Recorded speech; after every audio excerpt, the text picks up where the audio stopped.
Assalamualaikum warahmatullahi wabarakatuh. Kita berjumpa kembali di pembahasan materi tema 4, subtema 1, muatan IPA. Hari ini kita akan membahas tentang macam-macam pembangkit listrik dan penyaluran listrik sehingga kita bisa menikmati listrik di rumah. Yang pertama adalah macam pembangkit listrik. Pembangkit listrik adalah alat yang dapat menghasilkan listrik dari berbagai sumber tenaga. Jadi ada banyak sumber tenaga yang bisa membangkitkan listrik atau menghasilkan listrik dari pergerakan alat itu. Nah, macam-macam pembangkit listrik itu ada 9 yang di sini yang Pak Irfan temukan. Yang pertama adalah PLTA. PLTA adalah pembangkit listrik tenaga air, di mana PLTA berada di bendungan yang biasanya digunakan untuk membendung sungai dan digunakan untuk membangkitkan listrik sekalian. Yang kedua adalah PLTU. PLTU tersingkatan dari pembangkit listrik tenaga uap, di mana di sini yang terdekat dari Malang adalah Paiton yang ada di sekitar Probolinggo dan Situbondo. Untuk yang PLTA ini yang terdekat ada di daerah Blitar ya, atau daerah Karangkates ya, Karangkates dan perbatasan Blitar. Yang ketiga adalah PLTS. PLTS adalah pembangkit listrik tenaga surya di mana di sini menggunakan panel surya yang bisa mengubah energi potensial cahaya menjadi energi listrik. Selanjutnya ada PLTP, pembangkit listrik tenaga panas bumi yang menggunakan tenaga geotermal atau panas bumi. Ada PLTG, pembangkit listrik tenaga gas alam.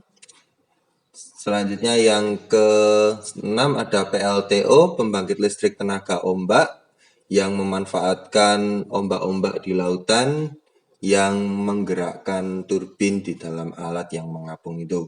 Yang ketujuh ada PLTN, pembangkit listrik tenaga nuklir. Di sini butuh keterampilan yang ahli sekali agar tidak terjadi yang namanya radiasi nuklir. Yang ke-8 ada PLTB, pembangkit listrik tenaga bayu atau angin. Yang ke-9 ada PLTD, pembangkit listrik tenaga diesel atau berbahan bakar minyak bumi. Selanjutnya, PLTA merupakan pembangkit listrik yang paling banyak ditemukan di Indonesia. PLTA merupakan pembangkit listrik tenaga air yang berukuran besar. Jadi PLTA itu berukurannya besar, sebesar bendungan. Apabila berukuran kecil dan sungainya itu kecil, itu dinamakan dengan pembangkit listrik mikrohidro. Ya, pembangkit listrik mikrohidro itu berukuran kecil, sederhana, dan listrik yang dihasilkan pun terbatas dan biasanya hanya mampu menerangi perkampungan pedalaman. Nah, ini contohnya dari aliran sungai. Di sini ada semacam kincir dari kayu buatan warga terhubung dengan dinamo yang bisa menghasilkan listrik. Selanjutnya penyaluran listrik atau distribusi listrik. Semua listrik selalu dimulai dari pembangkit listrik yang pertama. Selanjutnya listrik yang dihasilkan dialirkan ke transformator untuk diangkat.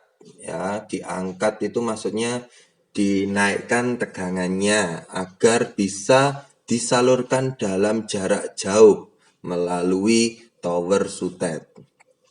Nah, di tower sutet ini kemudian di kota tujuan itu tegangannya akan diturunkan oleh gardu induk. Nah, gardu induk ini berfungsi untuk menurunkan tegangan agar tidak terlalu besar. Selanjutnya, listrik dialirkan melalui tiang listrik. Ada dua macam tiang, ada tiang yang bersusun atau tiang besar dan tiang yang kecil atau tunggal ya. Di sini kalau mau mengubah ke tiang besar menjadi tiang kecil itu harus ada yang namanya transformator step down juga.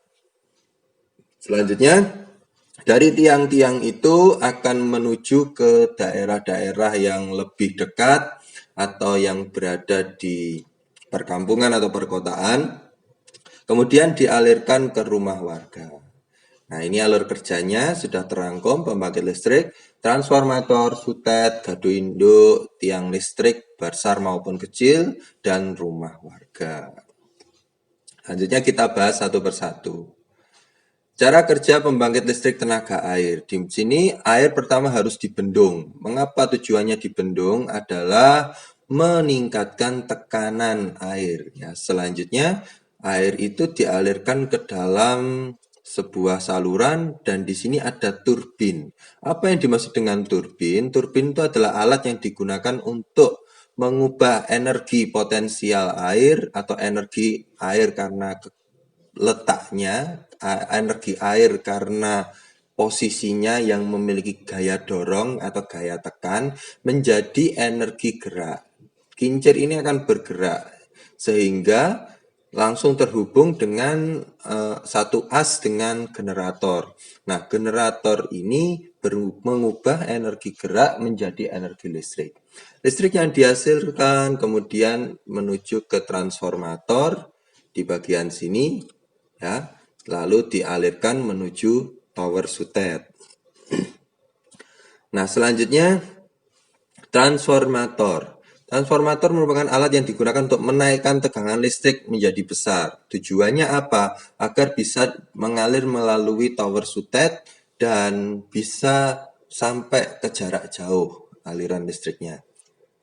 Selanjutnya ada sutet. Sutet ini berada di jarak yang sangat jauh antara tower satu dengan tower lainnya, biasanya mengalirkan listrik dalam muatan yang sangat besar. Nah, ini sangat bahaya apabila kalian tidak hati-hati ketika bermain menemukan tower sutet, main layangan di situ, itu sangat berbahaya karena ini listriknya sangat besar. Nah, tower sutet ini bertujuan untuk menyalurkan listrik ke daerah yang sangat jauh. Ya. Ini gambarnya. Selanjutnya ada gardu induk. Nah, gardu induk di sini bertujuan untuk menurunkan tegangan listrik dengan transformator step down. Listrik kemudian dialirkan ke kabel pada tiang listrik. Ya. Selanjutnya ada tiang listrik. Tiang listrik tadi sudah dibahas untuk menyalurkan listrik ke daerah yang dekat. Selanjutnya, kalau sudah masuk ke perkampungan atau perkotaan, listrik diambil dari kabel tiang listrik untuk dialirkan ke rumah warga. Nah, di sini listrik masih harus diturunkan tegangannya agar mengapa tidak merusak alat elektronik yang ada di rumah. Karena kalau tegangannya terlalu tinggi, alat elektronik bisa rusak, bahkan lampu bisa konslet ya. Terdapat meteran listrik untuk saklar utama untuk mematikan pusatnya dan menghitung tagihan penggunaan listrik. Nah, ini contoh dari meteran listrik yang langsung terhubung dengan sekring dan saklar sekringnya. Selanjutnya terdapat pula sekring untuk mencegah konsleting dan menstabilkan listrik agar listrik tidak terjadi lonjakan tegangan. Nah, kadangkala kita juga mengalami yang namanya pemadaman listrik. Ya, terakhir di sekolah ini hari Sabtu kemarin. Nah, apa sih penyebab dari pemadaman listrik? Penyebab dari pemadaman listrik itu ada beberapa. Yang pertama ada gangguan pembangkit listrik. Nah, gangguan pembangkit listrik ini bisa dari generatornya, bisa dari pembangkit listriknya, atau mungkin dari turbinnya yang mengalami kerusakan dan mengalami perbaikan sehingga daerah-daerah yang dilayani oleh pembangkit listrik itu mengalami gangguan dan harus ada pemadaman listrik.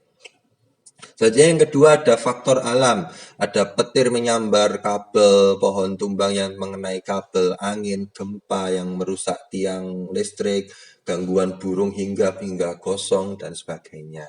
Yang ketiga ada faktor lain seperti kebakaran, itu selalu konslet ya, layangan tersangkut. Nah, ini bagi anak-anak yang hobi bermain layangan, tolong hati-hati, jauhi tiang listrik karena tiang listrik itu kalau benang kalian mengenai kabelnya itu sangat bahaya. bisa nyetrum juga. Ada juga gangguan kabel tanah dan sebagainya. Yang keempat ada konsleting pada kabel, mungkin kabelnya waktunya penggantian atau sudah aus atau sudah rusak. Yang kelima, energi listrik yang terbatas. Jadi, mengapa kadangkala harus ada pemadaman? Karena penggunanya banyak, sumber energinya terbatas. Maka itu kita harus hemat energi agar tidak terjadi kelangkaan energi listrik. Mungkin itu saja pembahasan IPA dari Pak Irfan. Semoga kalian bisa memahami. See you next time. Wassalamualaikum warahmatullahi wabarakatuh.